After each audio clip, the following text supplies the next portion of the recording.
It was something I asked for a long time ago. She didn't know what it was, but hearing that it was Ayla made her thirsty with curiosity. You're not going to get angry at my words right now, Cloud. Cloud, who was completely obedient to Byron, objected even because Ayla was still young. As the flow had already changed little by little since her last life, Ayla couldn't predict what would happen and looked at Cloud's face with nervous eyes. But Cloud didn't seem to notice his sincere look at all. Cloud. Yes, Master.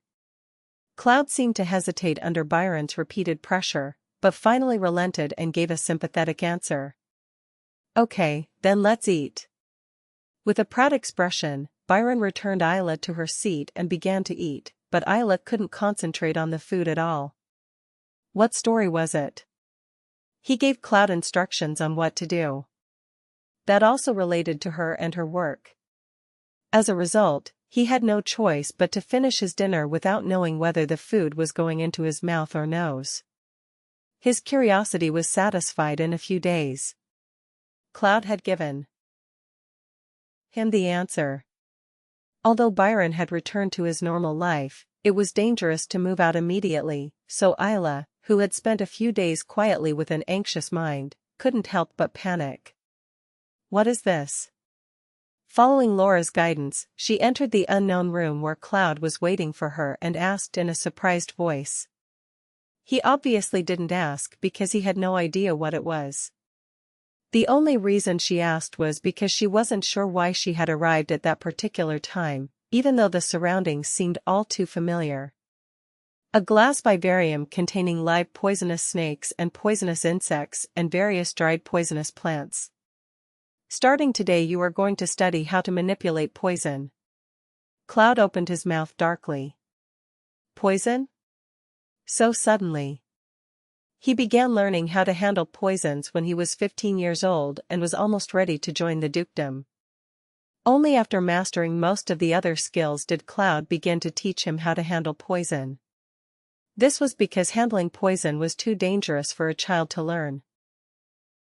But what was the reason for having brought it forward 3 years? Yeah. They are instructions from the teacher. When Byron remained alone in his room for several days lost in thought, he asked what the instructions were and discovered that they were instructions to teach him poison. For a child of only 12 years old. Actually, it was fine since he had learned how to handle poison, but if he was really 12 years old, it would have been too dangerous. There was a law that prevented you from being poisoned by touching live poisonous insects and poisonous snakes. It is dangerous, so you should never enter this room alone. You must train under my supervision. You understand, right? Cloud seemed to think the same and spoke in a solemn voice. Ayla nodded her head without much enthusiasm. Was Byron anxious about my mother's illness? Otherwise it wouldn't make sense. Ayla was deep in thought. If she was really anxious it was because she was wondering if it was good or bad news for her. Perhaps I can return to the Duke's house a little sooner. Even now, if she proved that she was the perfect type of assassin Byron wanted, perhaps she could enter the Duke's house immediately. Then, that balance would end and she could return to the arms of her parents, whom she missed so much. But the problem is that I don't fully know Byron's plan yet. At this rate, even if he entered the Duke's house and told them that Byron was planning to assassinate Roderick, he would not be able to prevent what would happen after that. Furthermore, it was said that the Duke's family had an informant after overhearing Cloud and Byron's conversation. She was his maid, so he had someone to keep an eye on besides Laura, who would take care of the dukedom. Byron was planning to join forces with many others. She should find out who they were and who they were trying to attack. So she had to remain completely hidden until then. Until I know everything about you, I will never be the excellent assassin you want.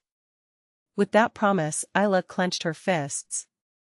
His first toxicology class was simple. All he had to do was memorize the names and effects of poisonous plants. While ordinary toxicology aims to prevent and treat poisoning, the toxicology Ayla was learning had a big difference in that it was aimed at harming people with poison.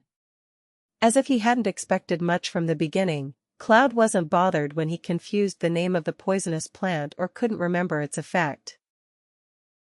Of course, Ayla already knew all of these things, but every time she made a mistake, she pretended to blame herself so much that Cloud had to comfort her. And night came again. Ayla, who was locked in the attic, decided to move out tonight. It would be dangerous if Byron arrived suddenly, but we can't waste time forever. Although she couldn't be completely sure because this was an outlier, she was still able to take action. She had no choice but to take risks, even if it meant risking getting caught. If Byron was in a hurry and anxious, she also had to move quickly. If we keep an eye on Byron's movements, perhaps we can deal with an unexpected situation. In any case, only Laura had the key to open the lock on her door, and it would take a while for Byron to get Laura to open the door. In the meantime, she could return to her room. After making up his mind, he opened the secret safe, changed his clothes, and left the room. The night was quiet and the night air he smelled for the first time in a long time was really sweet. Ayla moved silently under the cover of darkness and, as she always did, sat on a tree overlooking Byron's bedroom window. Byron seemed to be completely back to his old self, drinking alone with the lights on in his room. Go to sleep now. Ayla continued to look anxiously into the window and think. If he had known this would happen, it would have been better to wait a little longer in the attic and go out later in the night, to the point of regret. Still, the view of the night sky upwards with the cool night breeze was beautiful. There was no leisure in his life. Even when she was tricked by Byron and lived only for his revenge. And now, back in the past, she lived only for her own revenge. Even this kind of nonsense might sometimes not be so bad. While thinking that, he was looking at the twinkling starlight and moonlight. The lights went out in Byron's room and he lay down on the bed. Finally, his chance had come. Ayla had been watching Byron's movements for a long time after he had fallen asleep, sneaking into his room, assuming he was completely asleep. I wish I could find new clues. It wasn't something like a letter written in a vague code. Hoping to get some concrete information, Ayla looked at Byron's desk.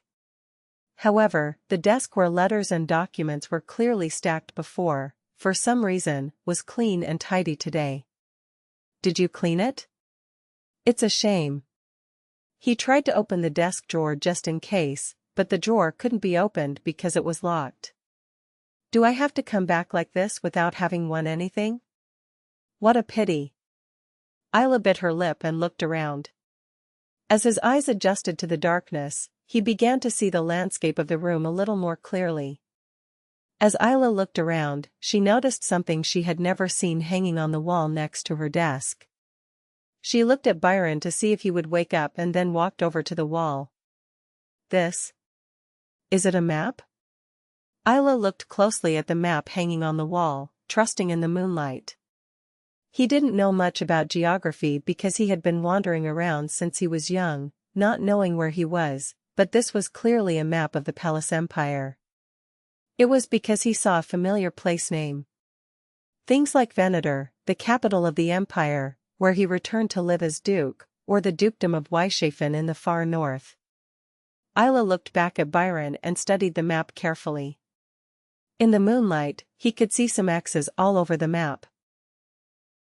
The journey from the capital, located in the center of the empire, to the westernmost tip of it seemed to be indicated by an arrow.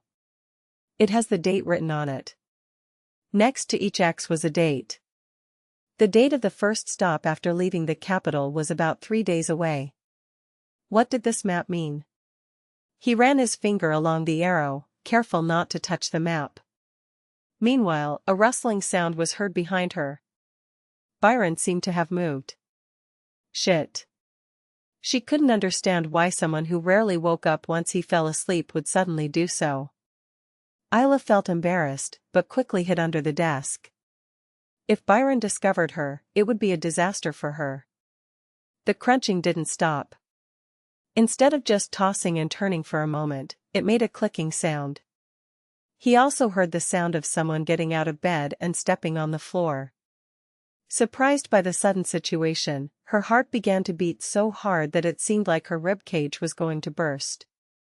The sound of his heart made him fear that his location would be discovered.